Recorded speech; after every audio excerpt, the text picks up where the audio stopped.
I choke her out, drag her. My biggest problem was the dog, and her dog laid there and watched as I killed her. Didn't do anything. Sarah Stern, a Neptune City native born in 1997, grew up alongside her close companions Liam McAtasney and Preston Taylor. The trio, inseparable since childhood, attended the same high school. In late 2016, Sarah entertained the idea of relocating to Canada with Liam. Known for her wanderlust spirit, Sarah often discussed her desire to explore new locales, although she had never acted upon it. Consequently, her friends were skeptical about her plans. However, on December 3, 2016, the 19-year-old Sarah Stern vanished from Neptune City, leaving behind a mystery that puzzled her community. 911, where's the emergency? And not emergency. Actually on the Belmar Bridge, there's a car that's abandoned. Was there anybody inside the vehicle? I looked now. It was Sarah Stern's car and the key was still in the ignition, yet Sarah herself was missing. Surprisingly, there were no signs of forced entry into the vehicle, nor any evidence of a struggle. This raised questions. Did Sarah run away, or did she jump off the bridge? Divers thoroughly searched the waters below Belmar Bridge, where her car was located, but despite their efforts, they found no trace of Sarah. They reasoned that if Sarah had entered the water, she likely wouldn't still be there because the Shark River was a fast-flowing one. Liam and Preston, longtime friends of Sarah, were deeply troubled by her disappearance. They actively participated in search efforts, dedicating themselves to locating her. How long have you known Sarah? First grade. I would say we're pretty close friends. Over the past few weeks, she's been just packaging things up in containers and moving them to other people's houses. One thing I want to talk to you guys about was if she did jump off the bridge, what are the odds that she's not somewhere all the way out in the ocean by now? Initially, Liam entertained the notion of suicide and the possibility that Sarah had simply left, citing her fondness for Canada. Additionally, Sarah had made multiple references on her Twitter account about moving to Toronto and expressing her love for the city. He also informed the authorities that Sarah had previously struggled with suicidal thoughts, compounded by the loss of her mother to cancer a few years prior and recent tensions with her father.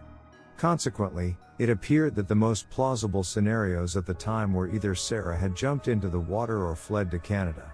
However, as events unfolded, neither of these assumptions proved to be accurate.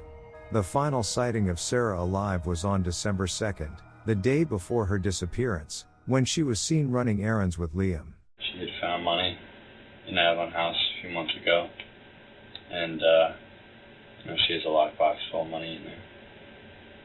I don't know, she was taking money out, putting money in there. Enter Anthony Curry, a close friend of Liam's from high school, where their shared passion for cinema forged a strong bond between them.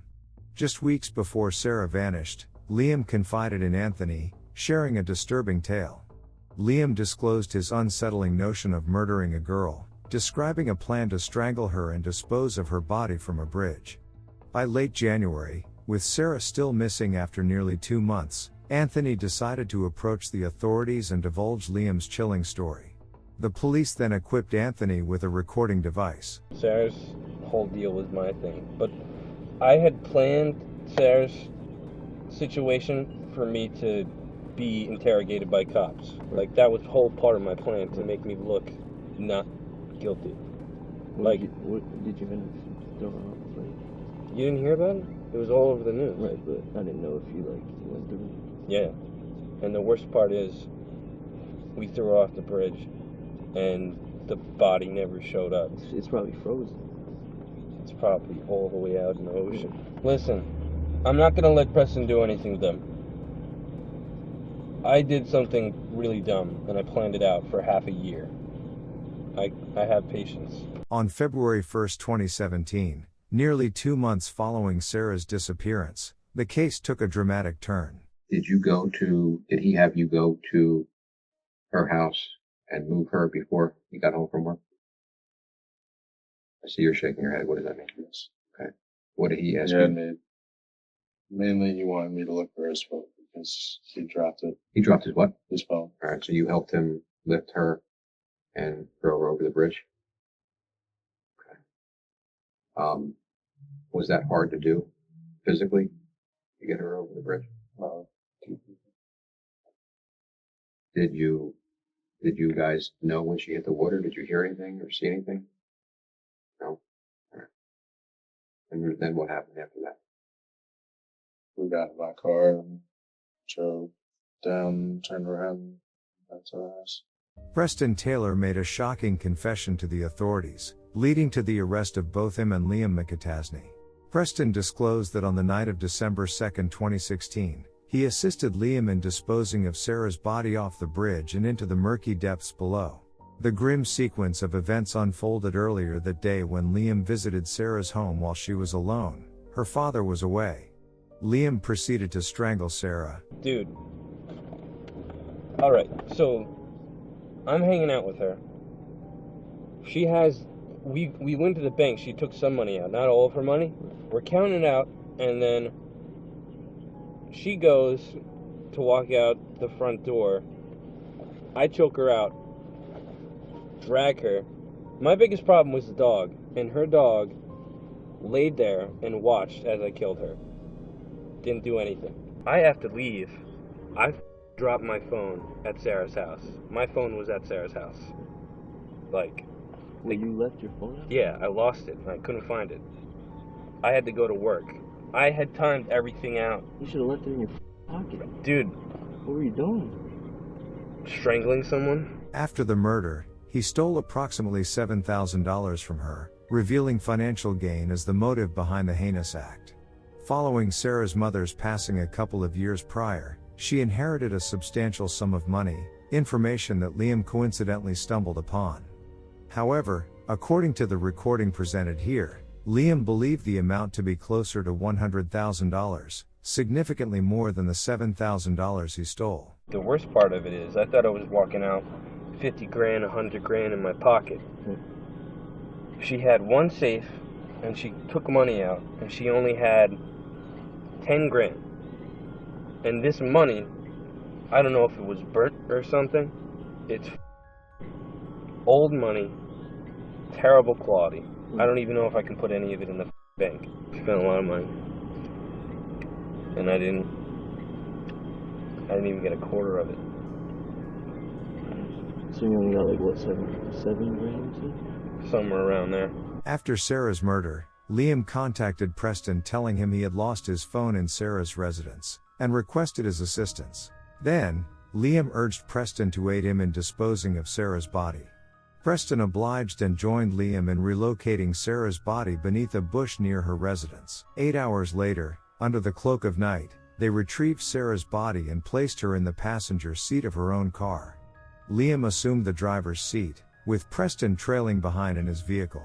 Upon reaching Belmar Bridge, they threw Sarah's body into the water. Liam then got into Preston's car, and they departed, leaving Sarah's vehicle behind to be discovered just a few hours later. Get into her car, and I back up. There's a security camera across the street. Right. So I had to act like her. I watched her every time she backed out. She does the same thing. So I backed out exactly like she did and drove off. Did you put her in the trunk? No, I put her in the passenger seat of her own car.